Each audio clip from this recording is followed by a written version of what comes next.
Well, my estate sale hunting really paid off today. You're not going to believe what I found.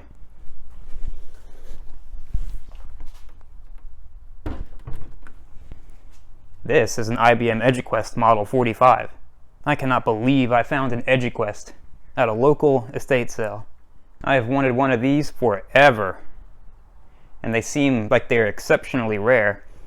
I barely ever see them pop up on eBay, and I almost didn't get this one. So if you know anything about estate sales, what people like to do is they like to come in early and make an offer on an entire room or an entire area, and that's what someone did to the garage. And this, of course, was in the garage. When I walked in and saw this thing, I literally nearly passed out. Like, I went lightheaded for a couple of seconds. That was the first time I've ever seen one of these in person. So when they told me it was sold, I was kind of devastated. I almost had an out-of-body experience. So I hung around the sale for a while and waited for that buyer to show back up. Once they did, I asked them if they'd sell me this machine specifically, and they were nice enough to sell it to me. I asked them what they wanted for it. They said $100, and I could not get my wallet out fast enough. And this thing has obviously been sitting around untouched for a long time. That is some decades-old dust buildup.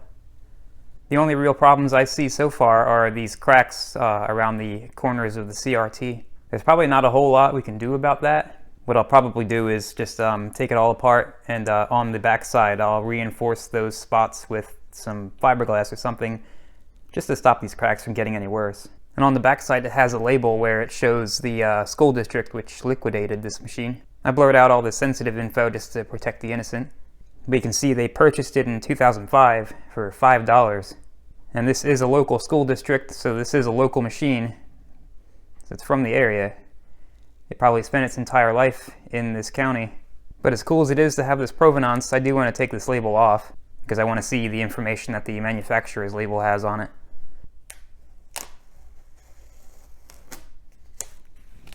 And it looks like we have an old network card and some kind of sound card. I'm curious to know what kind of sound card that is. I'm pretty sure these are the PCI slots. I believe these machines have some kind of special proprietary IBM interface on this side. And we've got a manufacture date of July 1995, so this should be a 486 machine. But let's go ahead and pop this thing open and see what it's got inside. Alright, we should only need to remove these 3 screws here, and then this whole thing should slide out.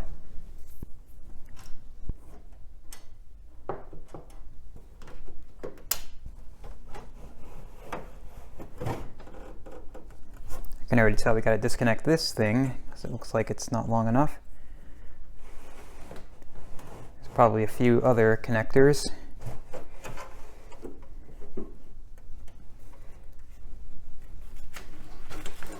Seems like it doesn't want to pull out much further.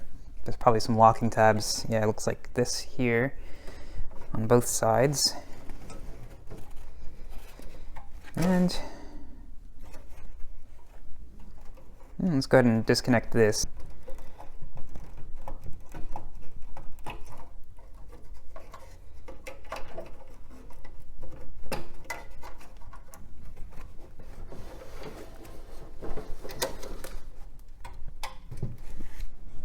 And looks like it's free. So it looks like this plastic retaining clip broke off. I don't think I did that. I'll have to check back on the video, but I don't remember anything breaking. Pretty sure it's just brittle with age. But the RAM is fully populated, so that's good.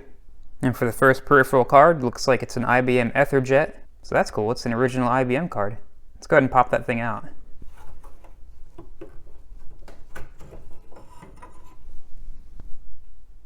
And there it is. Actually looks like it's in really good condition. We just have to clean up the interface side. Bottom side looks good. Now let's take a look at that sound card. Looks like it's a creative sound card. I'm gonna have to look up that chipset. And actually, now I can see this machine doesn't have any PCI slots. This is an all ISA machine. Let's go ahead and pop that thing out.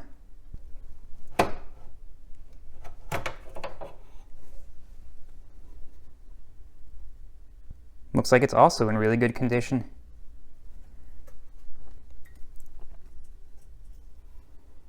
Backside looks good too. Now we get our first look at the CPU. Looks like it is a 486DX2, socket 3. I'm not going to attempt to remove that heatsink, but I am going to pull the chip out of its socket just to make sure there's nothing creepy under the pins.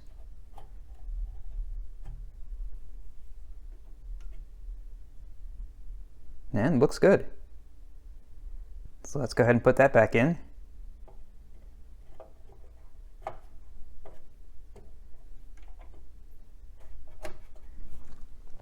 So other than being dusty, I don't see anything really terrible on this board.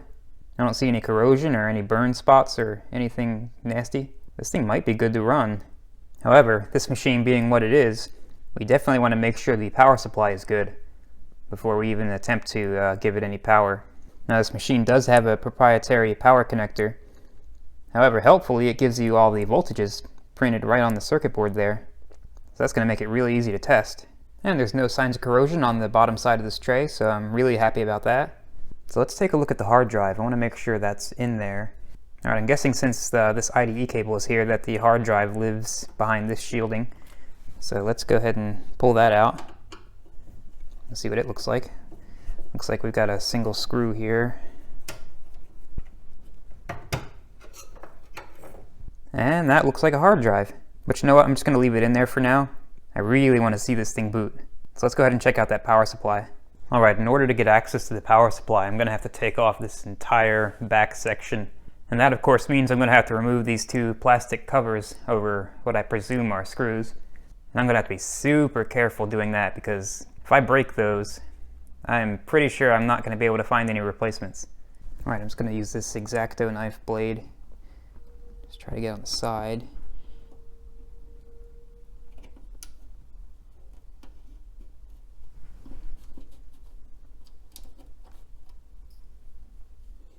Well, it looks like one of the clips broke off. And I didn't even hear any kind of like cracking or anything, so I think this plastic is just really brittle. But I suppose it could be worse. I might be able to fix that. And looking at the plastic underneath that screw, it looks like that whole thing is just going to fall apart as soon as I unscrew it. But I guess I'm just going to hope for the best. Maybe if it falls apart, I'll just keep all the pieces and try to glue them back together maybe. It's just the nature of the beast with this old plastic. Alright, let's go ahead and try to pop out that other one. Maybe it'll go better.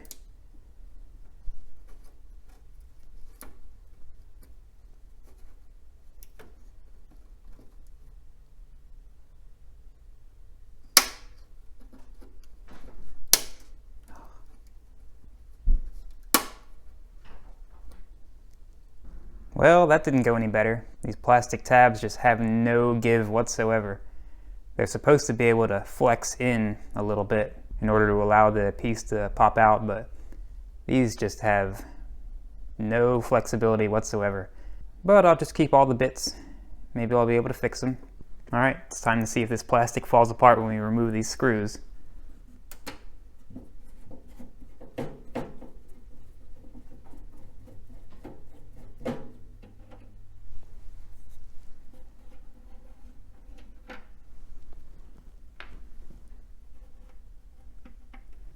Oh, it's right on the edge of crumbling. This one's even worse.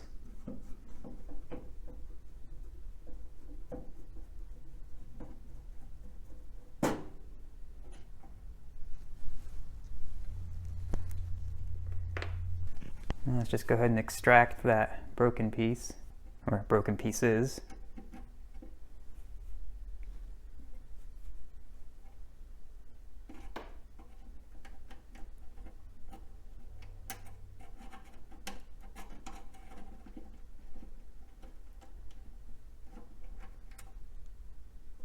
It's going to be a puzzle putting this back together.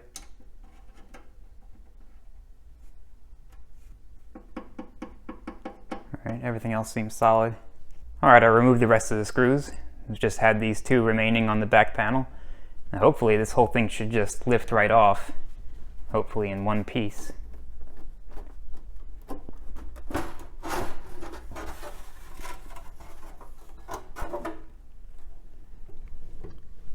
And that is a lot of shielding.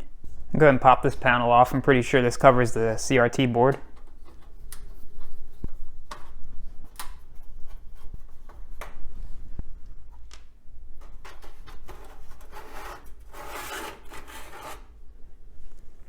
Alright, the underside of the CRT board actually looks really clean.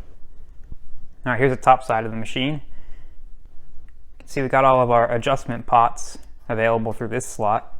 So at least we can do the CRT adjustment without having to remove this massive amount of shielding. But I still have to do visual inspection of these boards, so we're going to remove all of this shielding. And finally, I get my first look at the boards. Okay, I just did a visual inspection of the CRT and power supply boards. I don't see anything that spells imminent disaster, so I think it's time to do a power on test. So, here it goes.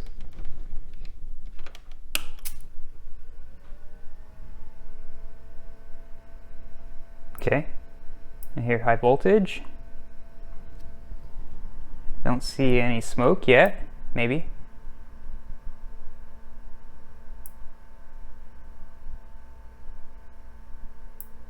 There's a lot of ticking. I don't know if that's either static from the CRT or if something's arcing.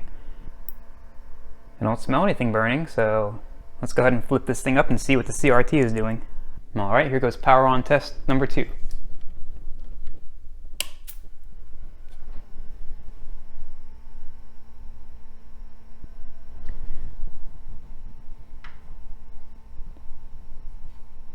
Okay, well, no activity on the screen, but obviously we don't have a signal. Thought I'd at least get some noise or something, but I think at this point we're good to do a voltage test on the power supply connector to the motherboard. Alright, got the motherboard here for reference, so here we go. Alright, top pin should be 12 volts. And that's close enough. Second pin should also be 12 volts. Same. Third pin should be minus 12 volts. And it is. Alright, the next 5 should be ground. So obviously you shouldn't see anything on those. Good there. Next one should be minus 5 volts. And it is. And the rest should just be 5 volts. And they are. Alright, so this thing's producing the correct voltages. So I think we're good to plug the motherboard in. Alright, the motherboard's back in, so this is the real moment of truth.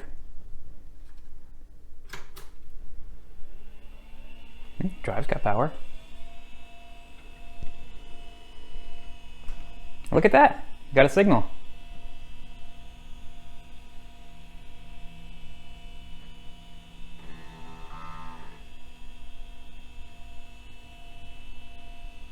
Well, looks like it wants to boot. I better go get a keyboard. Alright, got a keyboard, so see what it does.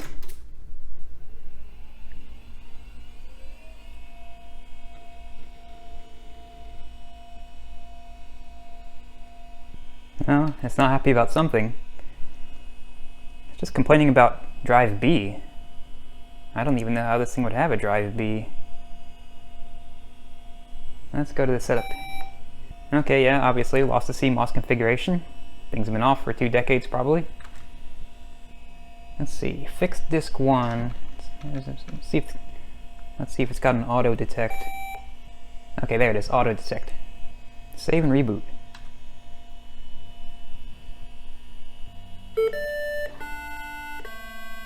Oh, that's a sad sound.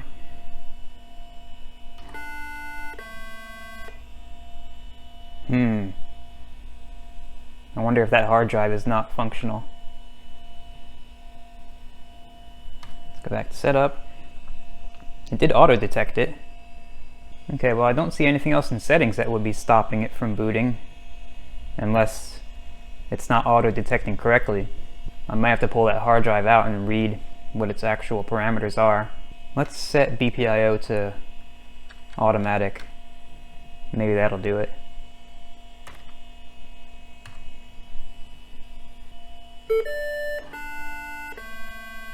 Womp womp. Alright, got some investigating to do. I guess I'll try a DOS boot disk, see what that does. Alright, got our DOS boot disk. See what it does.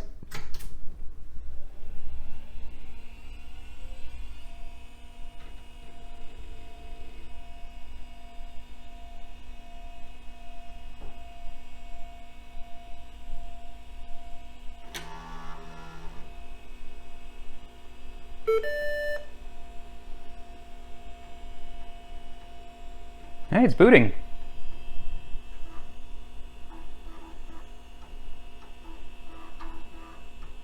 That's crazy, that floppy drive works. I didn't do anything to it. I didn't even clean it, which I should have, but just too excited. Alright, let's see. Do we have C drive? We do. And there's stuff on it. I wonder why it won't boot. Looks like it's got DOS and Windows 95. Alright, well, let's run check disk on it.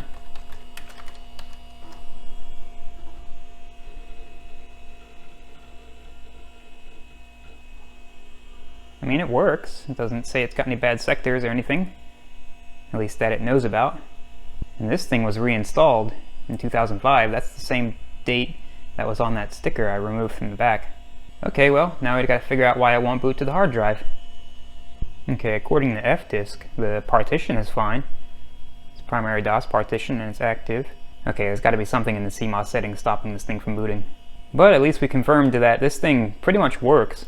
One thing I didn't try, let's see if the CD-ROM opens. And it does. Those things are usually stuck.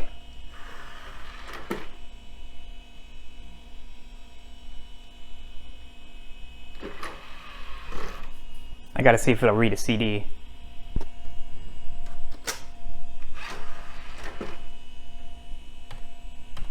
Let's see, I don't remember what drive letter this CD drive got assigned. Let's try D drive, nope. R drive, yep. Nope. Let me reboot that and pay attention to the drive letter. Yeah, it got assigned R drive. Maybe that drive doesn't work. Or maybe it won't read a CDR. Either way, not the worst thing that can happen. Well, let's see what's in the autoexec.bat on the C drive.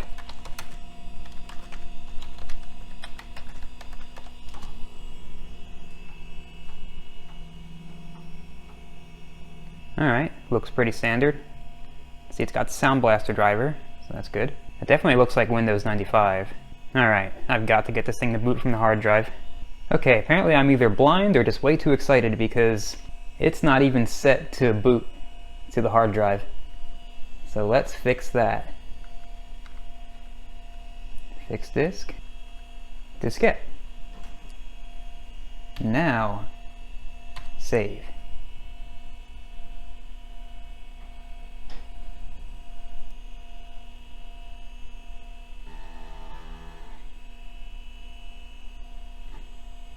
Oh look, it's doing stuff. Look at that, Windows 95. I gotta say, this CRT is in really good condition. I didn't do any adjustment whatsoever.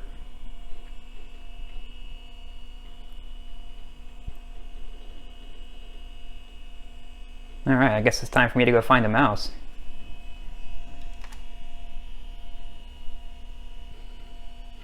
Okay, there's an account on there. Does it have a password? Nope.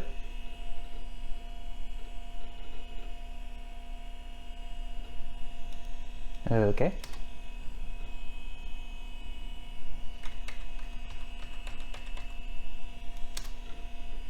It's 1994 again.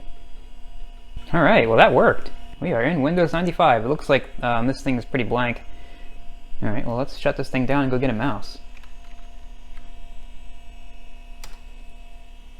Let's see, I wonder if this thing has ACPI.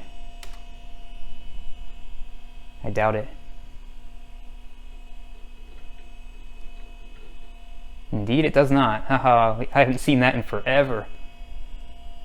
It's now safe to turn off your computer. Alright, so I pieced together all the broken plastic bits best I could, and held them together temporarily with superglue, just to get a basic structure. And as you probably already know, superglue sucks for just about everything. So that's why I'm going to reinforce everything with fiberglass. This stuff is super strong. I've used it a lot in the past. So I have no doubt it's going to be stronger than the original plastic, obviously.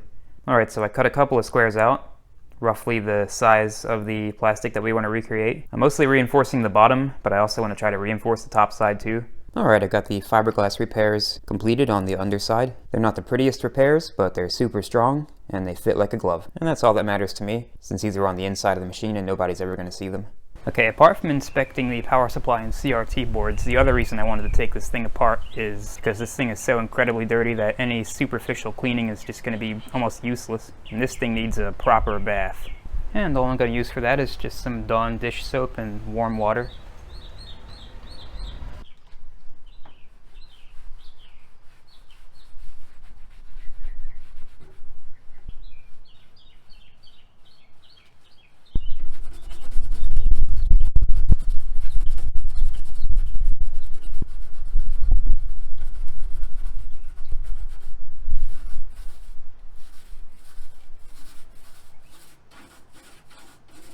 Alright, well this thing actually cleaned up really nicely.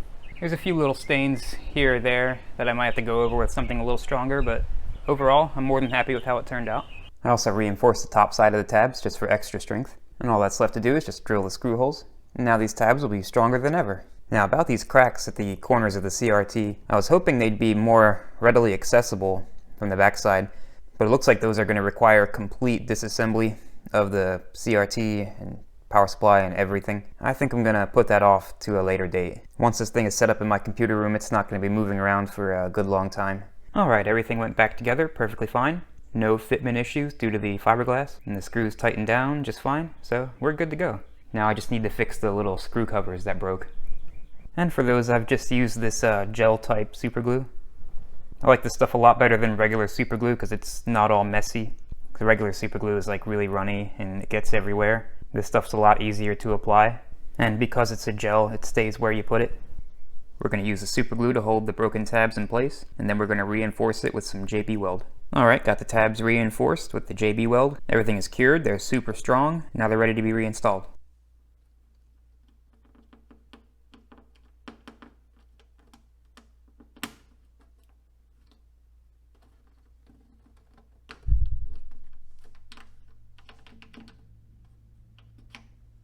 And so far the only thing I found non-working on this machine is this CD-ROM drive. So I went ahead and took it apart to find out why. And it looks like just the spindle motor is bad.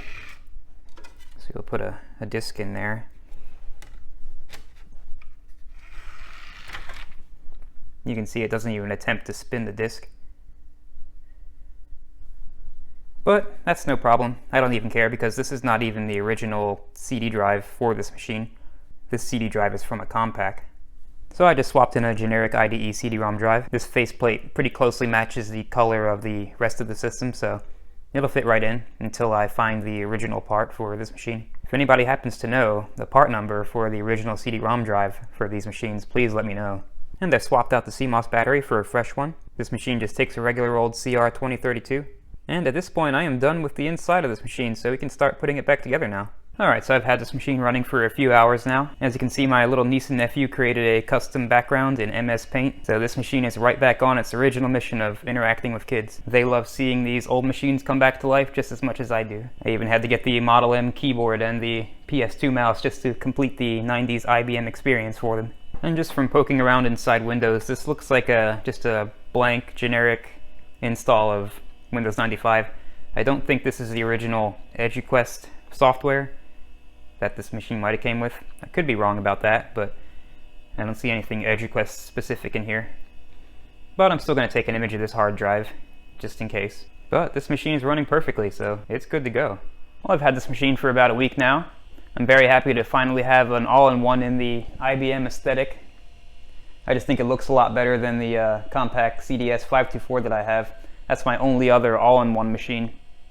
And it needs a bunch of repairs. It's kind of barely clinging to life right now, which is why it's out here on the healing bench. So that's my next project. But for now, I'm going to go ahead and get this EduQuest set up in the computer room. If you made it this far, thank you very much for watching. See you next time.